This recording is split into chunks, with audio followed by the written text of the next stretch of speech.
Good afternoon, everybody. I'm really sorry I can't be in class today, but I want to walk you through Author's Craft commentary so that you'll be prepared to work on your own both today and for homework. So I wanted to remind you of when we look at a passage in any given text that we're looking at, and we want to talk about what choices the author has made and how those choices have influenced how we understand something about the character, something about the theme, something about the social commentary. What we really need to do is think about that as our purpose when we read. Most of the time we read, we pay a lot of attention to the story, and we form opinions about a character or about the theme or about the setting. But what an author's craft commentary asks you to do is really drill down and see, what is it that the author did? What language did the author include that helps me really understand, that helped me form those opinions? So when we write an author's craft commentary, I want you to remember that it's about analyzing those choices, and you want to think about literary devices, figurative language, metaphor, simile, personification, sentence structure. Are the sentences short or are they long? And then think very clearly about word choice. And then also, an author's craft commentary is not a summary. You are asserting something about the choices that the author makes. So you must make sure that in your topic sentence, you have a subject, you have an opinion, and you have why you formed that opinion.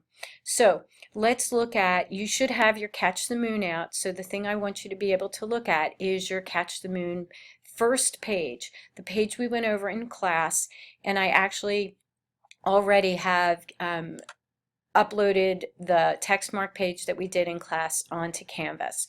But you should have your page, your first page open so that you can follow along with what I'm doing. So I'm on the second column on the first page. The passage that I'm looking at is, the hill he is sitting on is only the latest couple of 100 wheel covers that have come in. Luis grunts and stands on top of his silver mountain. He yells at no one. Someday, son, all this will be yours, and sweeps his arms like the Pope blessing a crowd over the piles of car sandwiches and mounds of metal parts that cover this acre of land outside the city. So that's the passage. So the first thing I'm going to do is I'm going to color mark my passage. And you'll see I've already gotten mine color marked. So the things I notice are the hill he is sitting on is only the latest couple of 100 of wheel covers. To me, that's imagery. So now as a reader, I can see Lewis sitting on top of this hill. Then he grunts and stands up on top of his silver mountain, missing an S there, so let me add that in. He yells at no one. Someday, son, all this will be yours, and sweeps his arm like the Pope blessing a crowd. Notice I have two different colors. So I have the image of he's sitting on a hill. So this is my imagery. And this hill consists of a couple of 100 wheel covers, again, imagery. Then he stands on top of his silver mountain. Now notice I have two words now that have to do with this idea of hill. So I underline mountain and hill because it's not just imagery. Now he's comparing this pile of hubcaps that he's sitting on to a hill or a mountain. And now I'm thinking metaphor. So I not only have imagery, I also have metaphor. I want to continue on. So my first thing is always to text mark the passage. He yells at no one, someday, son, all this will be yours, and sweeps his arms like the Pope blessing a crowd. Again, it's imagery, but I also have the simile within the imagery. So like the Pope blessing a crowd, it tells me something. So again, even though there's imagery sweeping his arm, there's still very much a simile there, and I might want to address that. Over the piles of car sandwiches and mounds of metal parts that cover this acre of land outside the city. So I have another metaphor, car sandwiches, and mounds of metal parts. Notice I've kept it in imagery, but I also have these metaphors. My double line stands for a metaphor. So I have double my author's craft, I can write about this as metaphor, or I can write about it as imagery. So next, I've now highlighted my passage. Now I want to do a quick summary, because before I can actually talk about the craft, I have to make sure I understand what the passage is about. So a quick summary of the text is Lewis has gone to juvenile hall, his father has gotten him out, now he has to wash and polish all the car parts. So, and he is doing this, notice I'm going to add, he is doing this job in order, and notice how I changed my thinking, because his father wants him to learn a lesson. Okay, so now I know what the passage is about, and now I have my author craft.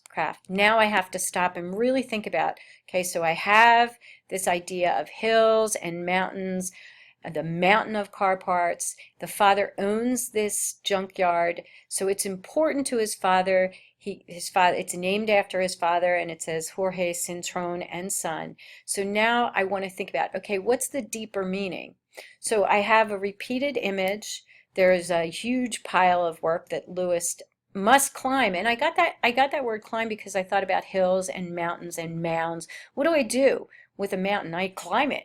On a hill, I climb it. So that's why I can use this language, must climb. And I think that's important. So now I want to think about, what is it that Lewis truly must climb? Well, part of it is he's got to re-earn his father's trust. And the fact that Kofer keeps referring to this idea of mountain, hill, or mound, that also goes to mountains are tough to climb, hills are tough to climb. So I want to make sure I consider that as I write my passage commentary. So then I write a simple craft commentary. Kofer uses metaphors and imagery to convey how hard the work Lewis will have to do. Okay, notice my sentence structure is not great, but that's okay because this is my very first commentary. So it's about metaphor and imagery conveying how hard the work Lewis will have to do is. At the beginning of the story, Lewis is sitting on a hill. So notice how I'm taking that first metaphor and imagery, and he's sitting on this hill of car parts. By comparing his job to a hill and later to a mountain and a mound, Kofer conveys that Lewis has a very big job or climb ahead of him. So notice I came back to that idea of climbing. Kofer adds the images of 100 wheel covers and car sandwiches to add to the magnitude of Lewis's task. So that idea of the 100 wheels, that's imagery, okay, and car sandwiches, again, I think about the piles that are smashed together. That tells me how big this job is going to be. But I've already said big job, so that's why I use this new word, magnitude. As Lewis stands on top of this pile, he sweeps his arm like the Pope blessing a crowd to show the importance of the job, because the Pope is a pretty important figure. So I want to make sure that I'm thinking about adding that this job is important. This is my very first sample commentary. And I want to make sure that I get my ideas down first in a simple commentary.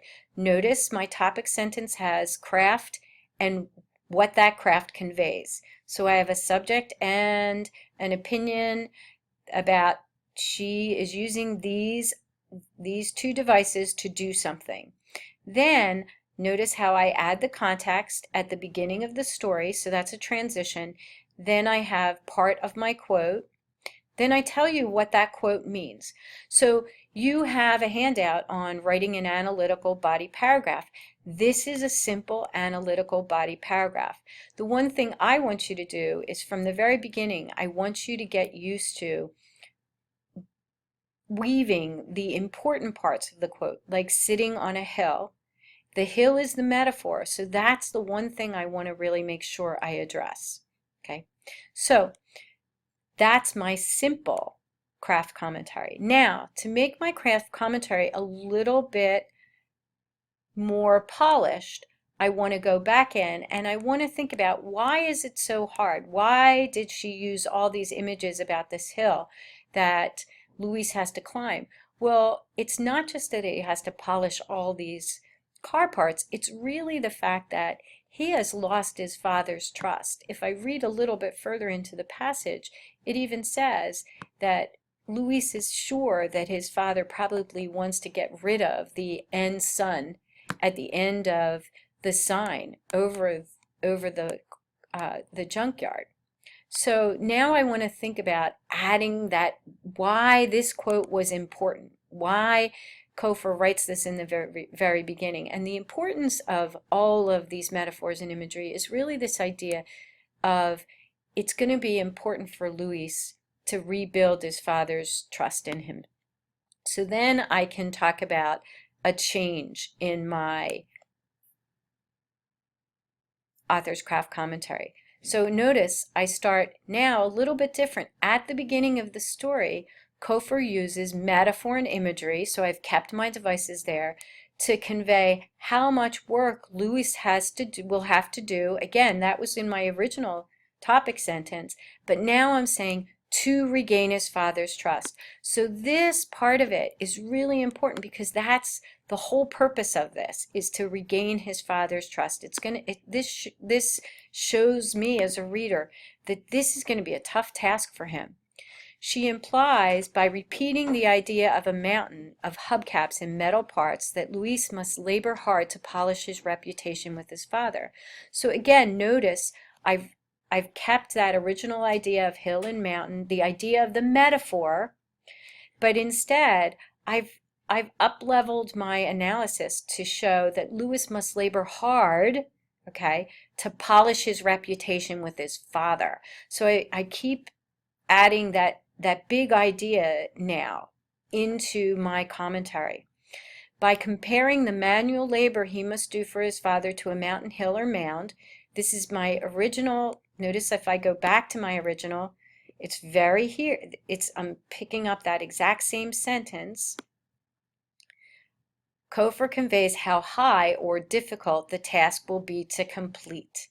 She adds to this sense of difficulty by saying he grunts and refers to the acre of land that the junkyard covers. So this adds to that difficulty because of the sound imagery or the auditory imagery.